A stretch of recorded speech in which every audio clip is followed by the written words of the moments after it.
Welcome to Shriji food. હું છું મનીષા ઠક્કર. આજે આપણે રક્ષાબંધન સ્પેશિયલ મીઠાઈ સિરીઝના ત્રીજા દિવસે ઘરે પેંડા કેવી રીતે બનાવવા એ જોઈશું. આ પેંડા ફક્ત 2 થી 3 જ વસ્તુનો ઉપયોગ કરીને અને ખૂબ જ ઓછા સમયમાં બનીને તૈયાર થઈ જાય છે. સાથે જ આ એટલા ટેસ્ટી છે કે મીઠાઈવાળાની દુકાન કરતાં પણ આ પેંડા તમને ખૂબ જ પસંદ આવશે. તો ચાલો આને બનાવવાનું શરૂ કરીએ.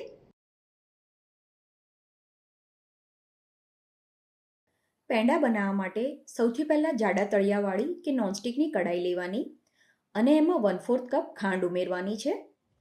આની સાથે જ આટલી ક્વોન્ટિટીમાં એટલે કે 1/4 કપ દૂધ ઉમેરવાનું.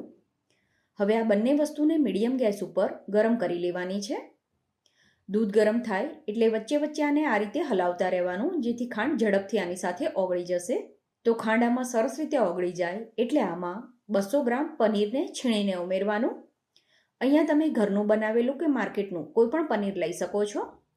પનીરને જો તમે લાવીને ફ્રીઝરમાં રાખતા હોય તો એને ઉપયોગમાં લેતા પહેલાં બહાર કાઢી લેવાનું અને પછી રૂમ ટેમ્પરેચર પર આવે એ પછી એને ઉપયોગમાં લેવાનું છે.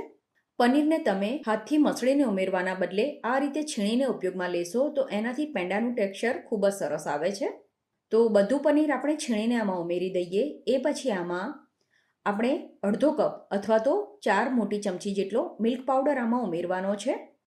હવે આ બધી વસ્તુને સરસ રીતે મિક્સ કરી લેવાની અને ગેસ આપણે મીડિયમ ટુ હાઈ ફ્લેમ પર રાખવાનો છે. ફ્રેન્ડ્સ, તમારે જો કેસર પેંડા બનાવવા હોય તો કેસર પેંડાની રેસીપી પણ મેં તમારી સાથે શેર કરેલી છે અને ડિસ્ક્રિપ્શન બોક્સમાં મેં એની પણ લિંક આપેલી છે. તો આ રીતે આપણે આને હલાવતા રહેવાનું. ધીરે ધીરે આ મિશ્રણ આ રીતે ઘટ થવા લાગશે. આ રીતે બનાવેલા પેંડા ખૂબ જ સરસ લાગતા હોય છે. સાથે જ એને બનાવવામાં ખૂબ જ ઓછા ઇન્ગ્રીડિયન્ટ અને ઓછી મહેનત લાગતી હોય છે. તો તમે કોઈ પણ તહેવારમાં આ મીઠાઈ ટ્રાય કરી શકો છો. આ રીતે મિશ્રણ ઘટ થવા લાગે એટલે આમાં થોડો ઇલાયચી પાવડર ઉમેરવાનો અને આને સરસ રીતે મિક્સ કરી દેવાનું છે. પેંડાને પરફેક્ટ બનાવવા માટે જે આપણે એનું મિશ્રણ કૂક કરીએ એને પ્રોપર કૂક કરવું ખૂબ જ જરૂરી છે. જો આ ઓછું કૂક થશે તો આમાં મોઇશ્ચર રહી જશે અને જો તમે આને વધારે પડતું કૂક કરી દો તો પેંડા ખાવામાં ચવડ લાગે.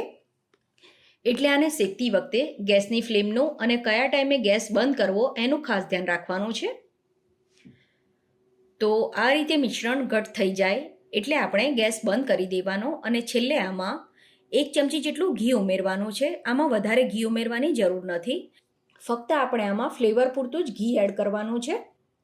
હવે ગેસ ચાલુ કરવાની જરૂર નથી. આ રીતની કન્સિસ્ટન્સી હોય ત્યારે જ ગેસ બંધ કરી દેવાનો અને હવે આ મિશ્રણને આપણે રૂમ ટેમ્પરેચર પર આવે ત્યાં સુધી રહેવા દેવાનું છે.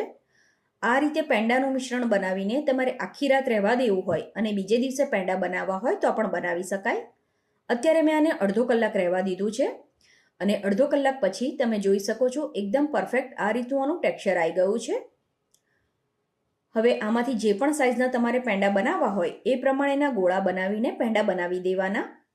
તો થોડું થોડું મિશ્રણ લઈને આ રીતે રાઉન્ડ શેપના પેંડા બનાવવાના અને પછી એના ગાર્નિશિંગ માટે આપણે બદામના 2 ટુકડા કરી લેવાના અને અડધી બદામ આ રીતે આના ઉપર મૂકવાની. પેંડાનું ડેકોરેશન તમે તમારી પસંદ પ્રમાણે કરી શકો છો. બનાવેલા પેંડા બહાર 4 થી 5 દિવસ સુધી અને જો ફ્રીઝમાં રાખો તો 12 થી 13 દિવસ સુધી સારા રહે છે. તો તમે પણ આ રીતે તહેવારમાં સફેદ પેંડા બનાવીને જરૂર ટ્રાય કરજો. આઈ હોપ તમને મારી આજની રેસીપી પસંદ આવી હશે.